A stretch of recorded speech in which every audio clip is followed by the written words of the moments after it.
And I provide local governments with technical assistance to support water conservation in their comprehensive plans.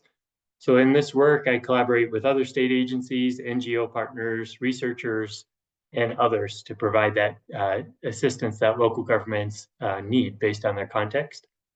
And I'm here to talk about this unique time in our state's history when state agencies are working together with local governments to support water efficient growth in new ways.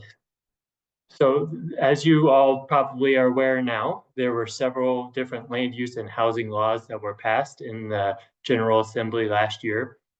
Today, I'll be talking mostly about Senate Bill 174 and the elements under that, but some other relevant laws, one passed last year, the other one, it's been several years, but our adequate water supply, which has been around for a while, and then also the what we call the non-functional turf law that was passed last year.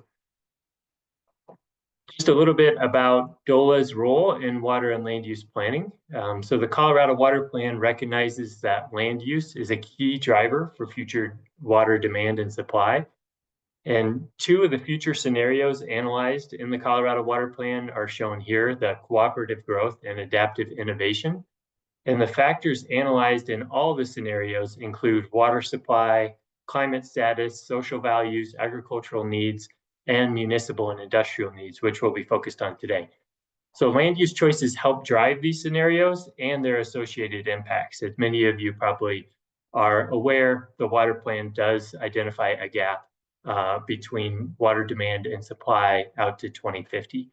And we'll talk a little bit more about that. But so DOLA and the Colorado Water Conservation Board work together with a broad range of organizations to integrate water and land use planning.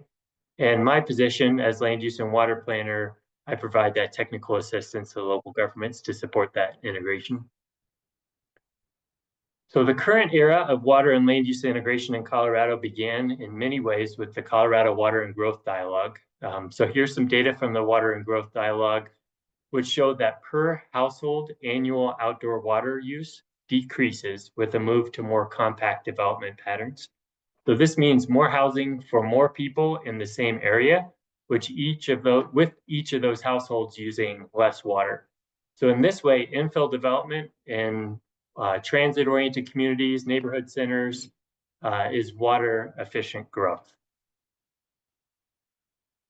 So I mentioned I'd talk a little bit about Senate Bill 174. Here's the first component that I'll touch on that relates directly to water.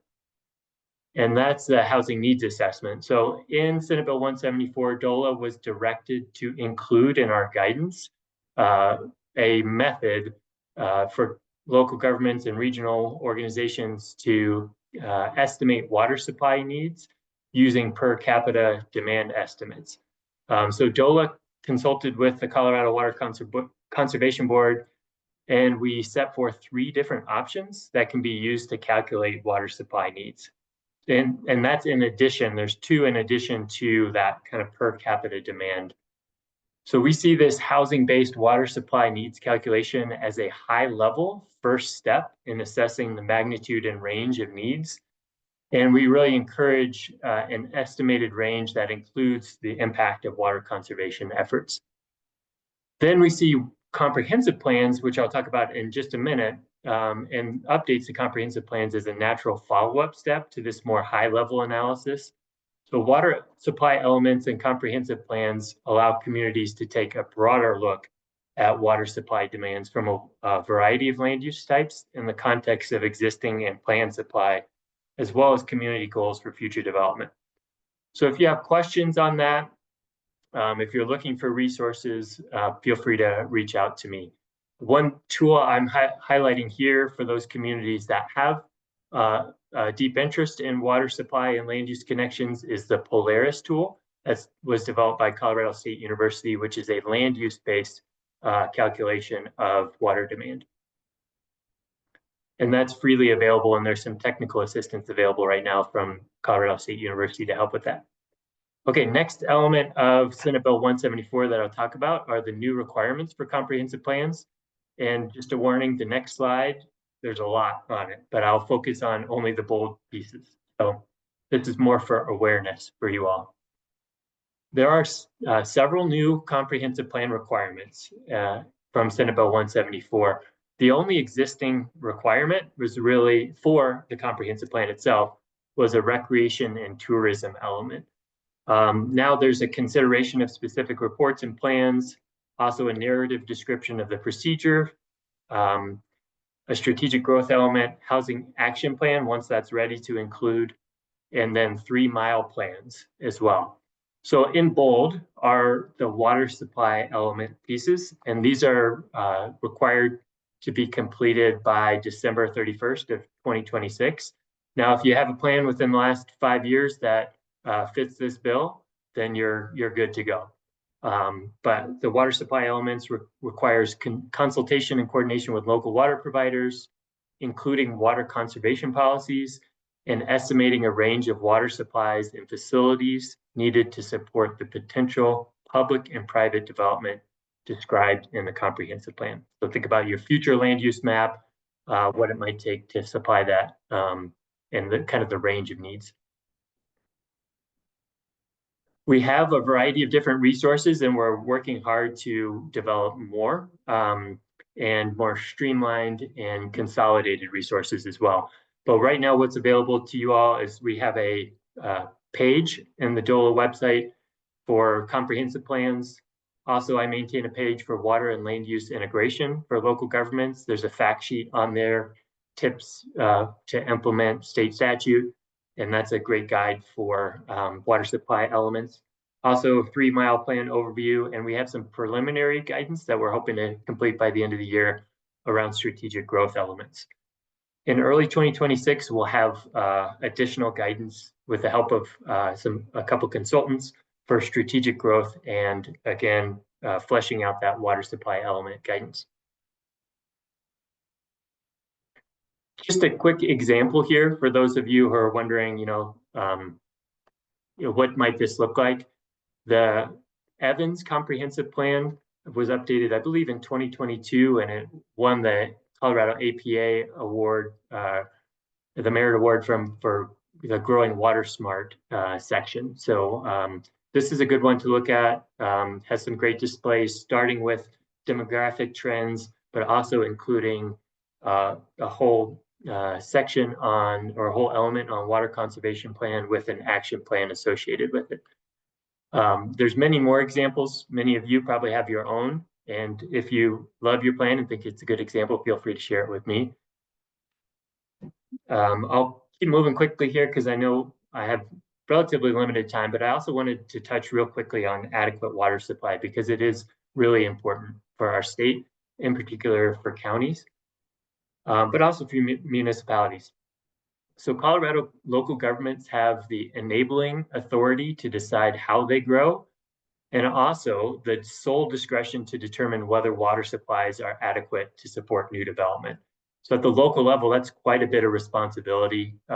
It ranks right up there with some of those other public safety and public welfare duties at the local level. And then counties are required to refer subdivision applications to the Colorado Division of Water Resources.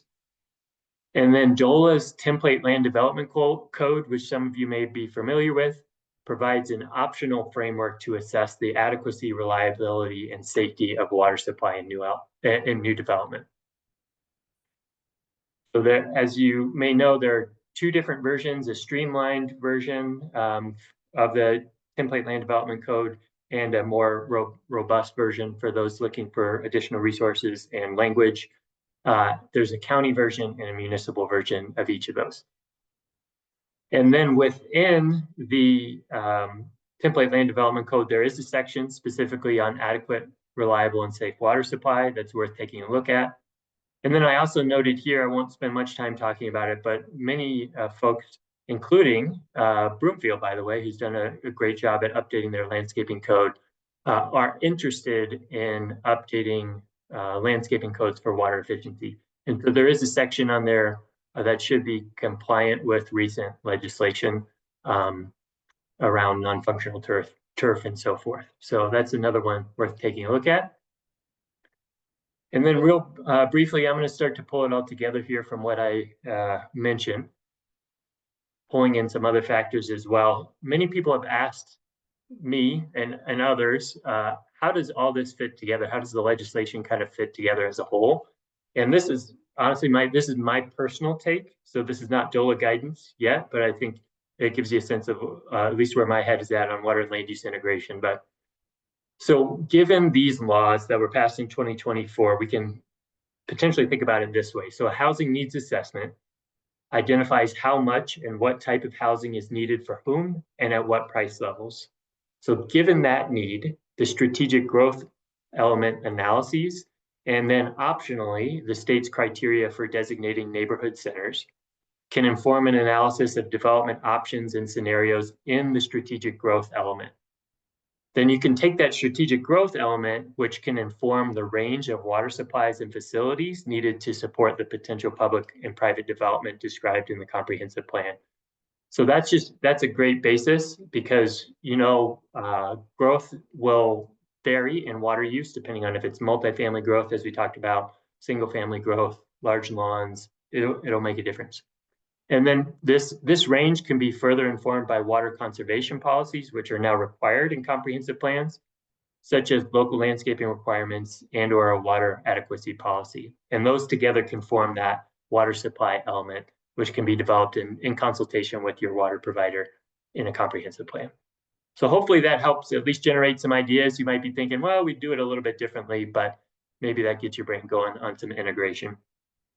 I'll walk real quickly through two common preconceptions, summarize this all, and then hand it over to Mark. So one commonly held belief is that increased housing supply and/or decreased housing prices are the main drivers of population growth. And in reality, job growth is the main driver of population growth at this time. So as our former state demographer put it, a housing unit is where a job goes to sleep at night. And then another preconception is that increased housing supply will have a linear impact on water demand. And in fact, more efficient housing development can reduce per capita water demand. That was evident in the analysis from the Colorado Water and Growth Dialogue, and we're seeing that replicated in follow-up studies since that time. In summary, providing housing supply with limited water supply is an important factor we're focused on. We're also focusing on water efficiency of water needs per person and per housing unit. And then we're hoping we can provide a framework to assess the adequacy and reliability and safety of water supply in new development. And that's where that template code comes into play. If you have questions for me, feel free to reach out. If you're interested in participating in this work as part of the Colorado Water and Land Use Planning Alliance, feel free to send me an email. And then there's more information available on our website. With that, I guess I'll hand it over to Lisa to pass it to Mark, but thanks for your time today. Great. Thank you so much, Scott. That was wonderful. So let's turn it over to Mark and we'll hear how Broomfield has been integrating some water conservation strategies in their community. Great. Thank you, Lisa, and thank you, Scott. I feel like I should have a follow-up conversation with you, Scott, so I might ping you later on if you don't mind. So my name is Mark Laurie. I'm the Water Resources Manager for the City and County in Broomfield, and so a lot of the requirements that Scott just summarized, that's my job. So my task is to make sure that Broomfield has an adequate water supply in the short term and in the long term as we continue to grow. And I'll cover a few things that includes water conservation, managing our demand and trying to reduce demand to the extent that we can. And so I oversee those conservation programs, and I'm going to talk about a few of those here today. So a little bit about Broomfield in general. I imagine most folks have heard of Broomfield or have been here. The city and county, as of, I think it was 2001 or 2, long before I was here. Previous to that, we were spread across 4 different counties. Current population is probably somewhere around 82,000. I believe it was 77,000 in the 2020 census. Given the development we've had since then, we estimate around 82.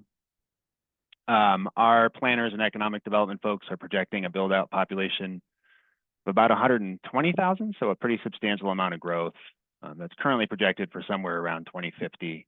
Obviously, there's some uncertainty in that, but that's the general scenario, the general kind of growth that we plan for in terms of our infrastructure and in terms of our water.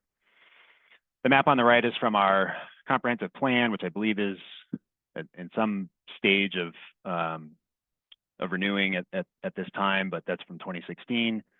Most of the growth is expected in the northern part of the city and county, so the brown and red areas on this map. There will be some infill and other growth and development in other parts of the city, but we're expecting most of it to come in the northern part of the city. We have approximately 23,000 residential connections for water service, and I didn't write this one down in the slide, but I think another 7-ish thousand commercial and industrial connections. And like a lot of Western and certainly Colorado communities, somewhere between 50 and 60% of all of our potable water use is for outdoor irrigation. It varies a little bit from year to year based on the weather, but almost always in that range. So a few things that Scott covered that were interesting and I wanted to pause here and talk about is, in addition to some of our conservation programs, we put a lot of effort into forecasting our future water demand given these growth projections. And one of the things that's very interesting, and I would love to learn a little bit more about other experiences and maybe look into that CSU tool. I wasn't familiar with it. We do that unit use method, the per capita method. We break it out by single family homes, multifamily housing, and then commercial and industrial. And we are expecting a pretty substantial shift from single family development to multifamily development, given our comprehensive plan and the kind of demand we're seeing. And that does affect pretty substantially the amount of total water demand we expect with all this growth in the next 20, 30, 40 years. So I don't have any slides on that. I might be able to dig them up if folks are curious, but we do build that into our forecasting and our sort of planning for adequate water supply is what's that housing mix going to look like over the next 20 and 30 years. So we have a water efficiency plan, as required by the Colorado Water Conservation Board. We expect to update that here in the next couple of years. It's for a bunch of reasons I won't go into. It's a little bit disconnected now from some of the things we actually do, just because we have been modernizing and updating some of our conservation practices. And so they're not necessarily all reflected in the documents we have. But I'm going to give you a quick sample of some of the things we do on conservation and demand management actions that we've taken in the last few years. I'll start with Broomfield participated in the Growing Water Smart training. This is a big training program sponsored by the Colorado Water Conservation Board. I think most Colorado communities have been through this training at this point. There's probably some small ones that haven't been through it yet, but they've been doing it for a number of years. And it's all about integrating land use and water resources planning. And so they give you lots of tools and lots of strategies for doing that. About 8 of us attended this. It included our Public Works Water Resources team and folks from our planning team and our sustainability team. And it led to a number of actions that we've taken over the couple of years. So pretty quickly, almost immediately, our planning division decided to recruit and add a landscape architect who had expertise in water conservation for their team. And so that person joined us in 2023, I believe. And pretty immediately after the Growing Water Smart, we developed and passed a new landscape ordinance. I think Scott mentioned this, and it includes pretty significant restrictions on turf installation and new development. I'll talk a little bit about that. I'll talk about our lawn replacement program and then some new water use and drought restrictions rules that we put in place this year.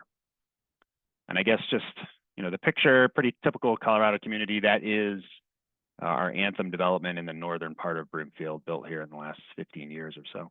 So lots of grass, lots of lawn. So we have a lawn replacement program with Resource Central, that should say, not Resource Center. I apologize for the typo.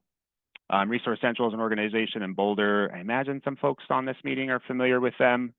They work with most communities in our region to execute, in particular, these outdoor irrigation, landscape, water conservation programs. So we have an agreement with them, like most other communities. We pay for some of the administrative costs to run the lawn replacement program, and then we provide a subsidy to residents where the city and county of Broomfield covers up to $750 of the total cost for replacing part of the turf in their yard. Residents can use that subsidy either for the cost for Resource Central to come out and tear up the lawn and dispose of the turf, or they can use it for garden in the box kits, which Resource Central puts together. These are WaterWise plants that they then they provide with planting guides that tell you kind of how you might want to design them given the plot that you're putting them into. So residents can use the $750 contribution from the city for either of those things, or a combination of the two.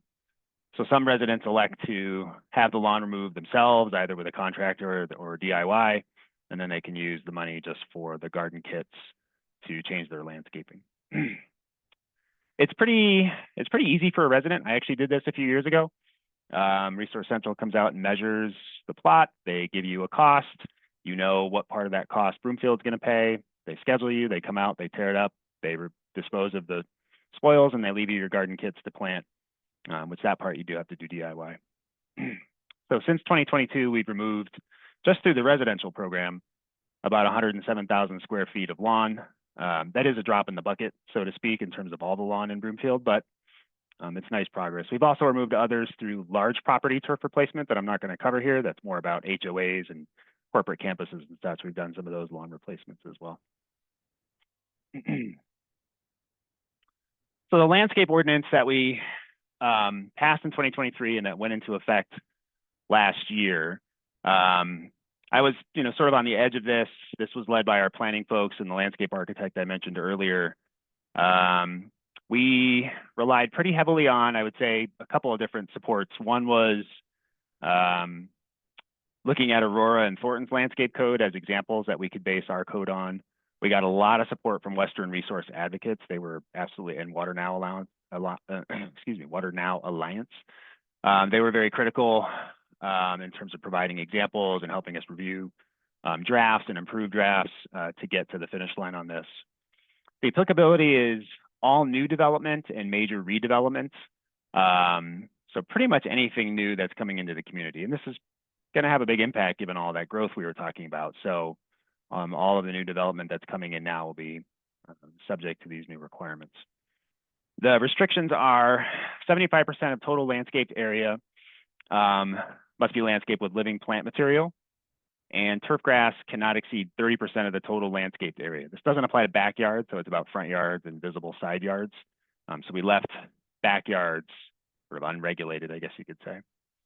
Some rules about what kind of turf you can include in turf grass blends. No turf in medians and detached sidewalks, so kind of the famous example we almost always talk about when we talk about non-functional turf. So we want to stop installing new turf in places where it's hard to water it, serves no purpose, and is a water use that we really don't need to have. And then in addition, for non-residential developments, we require a water budget for outdoor water use and a sort of rule. I think I have a slide on this. Yeah. So this is the sort of simplified table that a non-residential developer would have to fill out to come up with their water budget for the landscaping they're planning around that development. And our rule is that when they go through these calculations, that the entire development can use no more than 12 gallons per square foot per watering season per year. So that brings it kind of down into the moderate level. Grass, depending on who you ask, uses anywhere from 20 to 25 gallons. So it's a decent cut from what normal turf grass would use. We have a plant list, a very large plant list that the landscape architect put together that places each plant type, including different kinds of grasses, into these high, moderate, and low and xeric categories. And a developer must pull from that plant list as they build the water budget. My team does the development for new taps for does the review for when new developments come in and apply for a new tap, or what we call a water license. We haven't seen any of these water budgets yet, but we're developing a process. I would say we're generally revising our process for how we evaluate commercial non-residential developments and their water license applications. And we're developing a process for how we will build into that these water budgets as they start to get submitted. A little bit more on how we got to that landscape ordinance and some of the elements of it. Our planning team did do a fair bit of community engagements just to get input. That included a couple of open house type events for residents where they could come in and ask questions and offer comments. They engaged with developers, HOAs, and landscape companies just to make sure that all of the requirements that were going into the landscape ordinance, reflect reality, making sure there was capacity to do these things, making sure that there weren't unintended consequences from a development side that we didn't want to cause. And then a number of other things that with support from Western Resource Advocates and that our landscape architect included in this. I mentioned the plant list. We have some preset landscape template designs, such as the one shown here, that developers can use. We've engaged with nurseries and landscape companies to make sure that available resources are available to developers in the area to implement this. And, it's just, even though it went into effect the beginning of last year, as you all know far better than I do, these development pipelines are fairly long. So we're not quite seeing the implications of all this yet, but we're looking at it, and I think we'll start seeing it here pretty soon.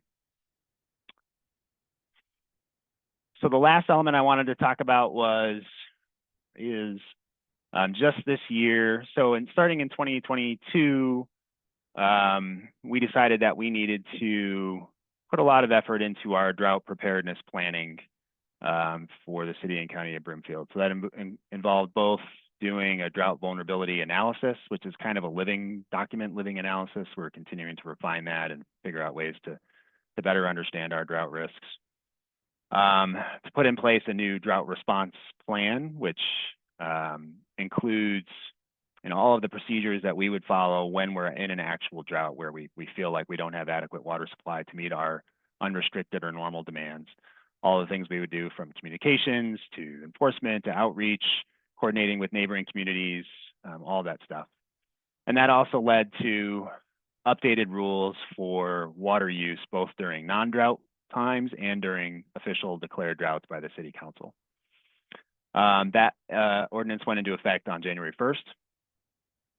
We did have restrictions in place before. They dated back to the 2002 drought, so we really felt like we needed to update them to reflect kind of today's conditions.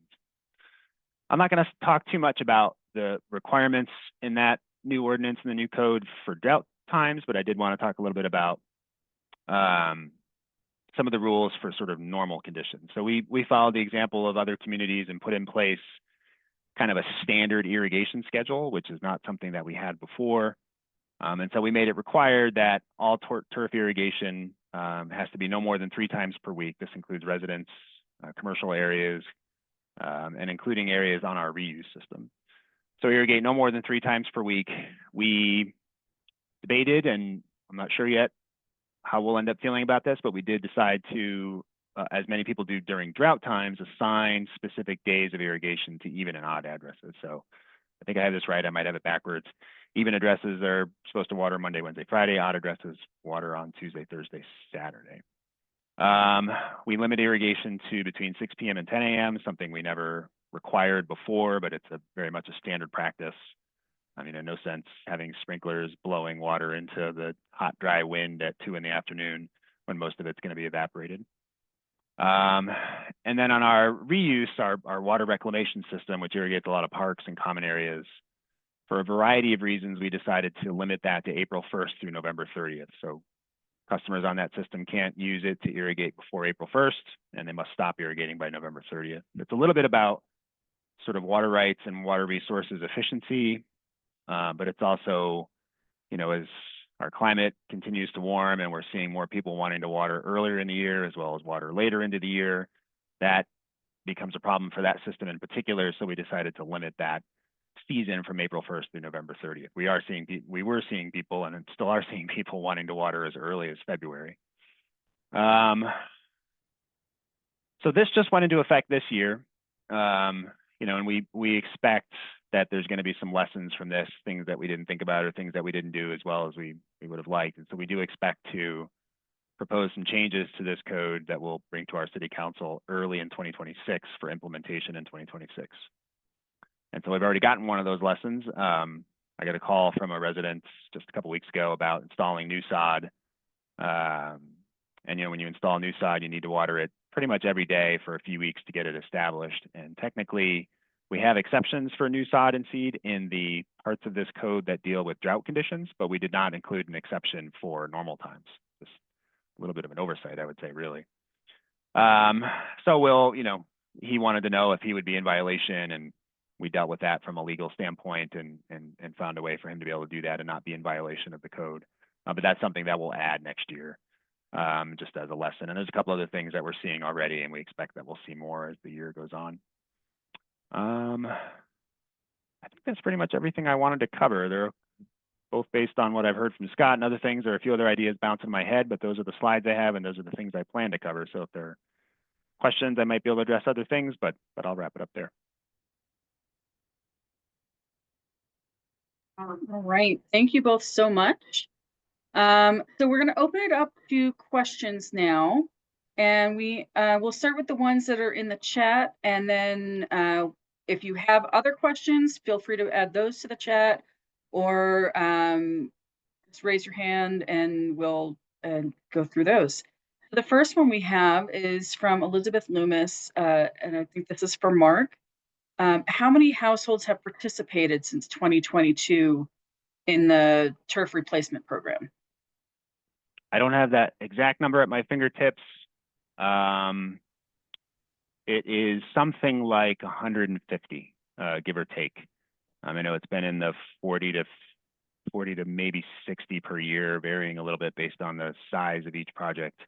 So it's somewhere in that number. Okay. Do you have a goal for each year, or a limit on how many households you can participate each year? We sort of have a limit just based on the amount of budget we allocate to it. We, we budget for a certain amount with Resource Central, and that budget gets consumed, gets used up based on the size of projects. So that's why the number varies sometimes, as well as just demand. Like, it was a wet year in 2023, as folks probably were aware, and I think that suppressed demand. People just weren't thinking about drought and water shortage, and so we had a little less demand. We did sell out the program, but it took longer. The prior year, it sold out very quickly. This year, we're off to a decent start. So it just kind of depends on those factors. And it's a priority for our city council and our city manager. So we have some ability, if it does sell out, to add some funds partway through the year and expand it if more folks are interested. All right, great. The next question is from Subek Furkis. Have you considered water budgets for residential? She says, we have outdoor, but want to look at indoor. So I'm guessing like indoor residential water budgets. Scott may be able to speak to this in other parts of the state. We have not considered that. In effect, we kind of have something like that in the way we require how many sort of tap fees are bought for each single family home, but it's not enforced in any way at all. So we haven't considered that. And I suspect it would be a lower priority for us just because I think there are other ways. It's something I wouldn't mind doing, but it's kind of like there's a lot of things I wouldn't mind doing in terms of water conservation, and it might be a little lower down the list than some other things that we'll try next. And I would say thanks, Mark. I would say my general sense is that, kind of state guidance and opportunities and things like that, we're kind of more focused on outdoor water conservation at this point, because that's where the most gains can happen and most likely at the lowest cost. Who knows what's going to happen with water since, but there are, state regulations that require new development to have water sense fixtures. And so that already helps with indoor water efficiency.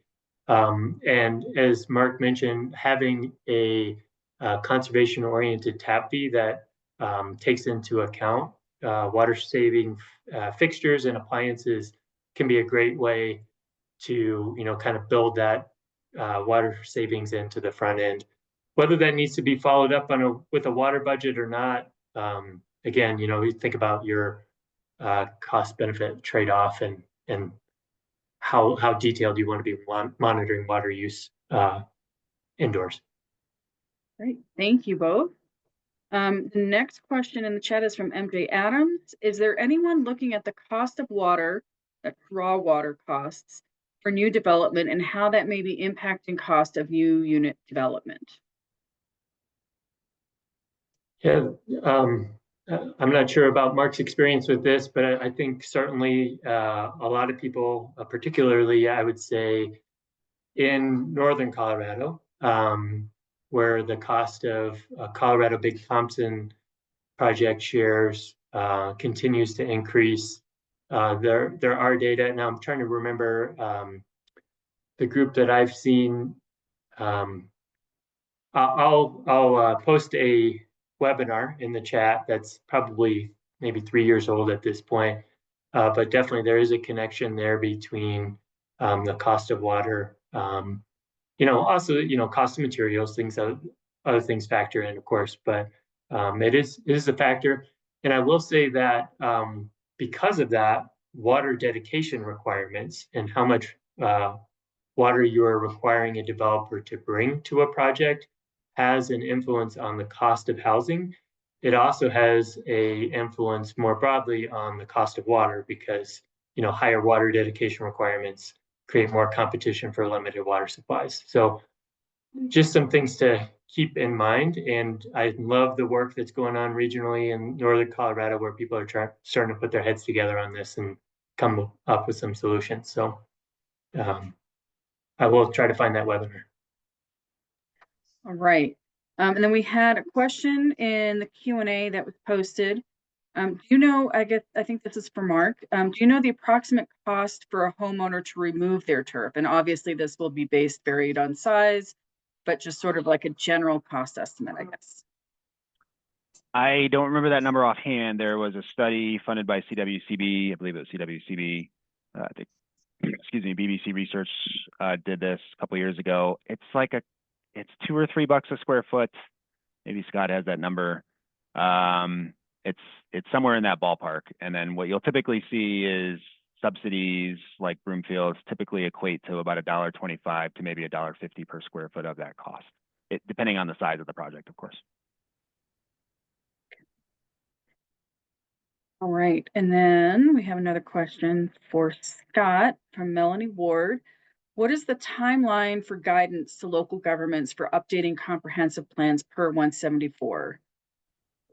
Yeah, great question. So the broader guidance that I mentioned will be available in early 2026. We're working with a consultant right now who's going to work to try to pull these different elements of 174 together to inform that guidance, so that you don't have to go to multiple different places to kind of get a good sense of what analysis is available that could help inform your plans. But in the interim period, that water and land use integration page that I mentioned already has some guidance for water supply elements. There's some pretty robust guidance from NGOs and others have developed over time. On the strategic growth element, we have some interim guidance that we prepared and we plan to share by the end of this month. And then the comprehensive plan page, it has everything on there, but there's some duplication and you kind of have to dig into the website a little bit. So we're working to kind of consolidate that and put it all more on one page so you have that in front of you. If you have follow-up questions on that, definitely feel free to send me an email, reach out, and I'll also include our technical assistance team to support you in that. But long story short, for that more comprehensive guidance with examples that you can pick up and run with, that will be early 2026, but you don't need to wait until then because we have some things available. Great, thank you, Scott. Another question from Justin Robinson. What are your thoughts about concentrating housing in rural areas with limited water taps and limited fire protection resources?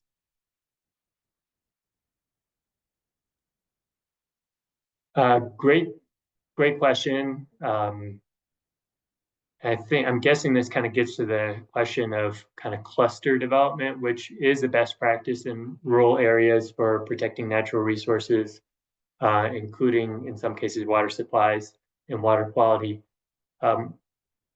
More to come, I think, on kind of that greenfield development side of things. We're going to try to put together, with help from other state partners, some criteria for designating neighborhood centers. And neighborhood centers are a way to kind of think about how you provide lowest cost, lowest maintenance requirement infrastructure to developments, even if they, kind of do occur in that greenfield situation. So how do you provide that infrastructure in a way that supports a compact, walkable, pedestrian-friendly community that's also, as you mentioned, safe in fire situations? I think the wildland urban interface is kind of a different conversation. I'm picturing more of a plains type of a situation. So, but happy to talk more about that. But hopefully that answers your question.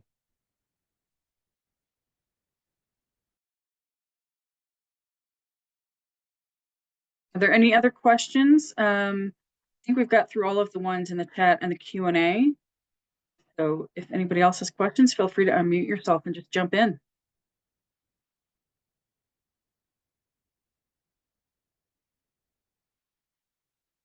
All right.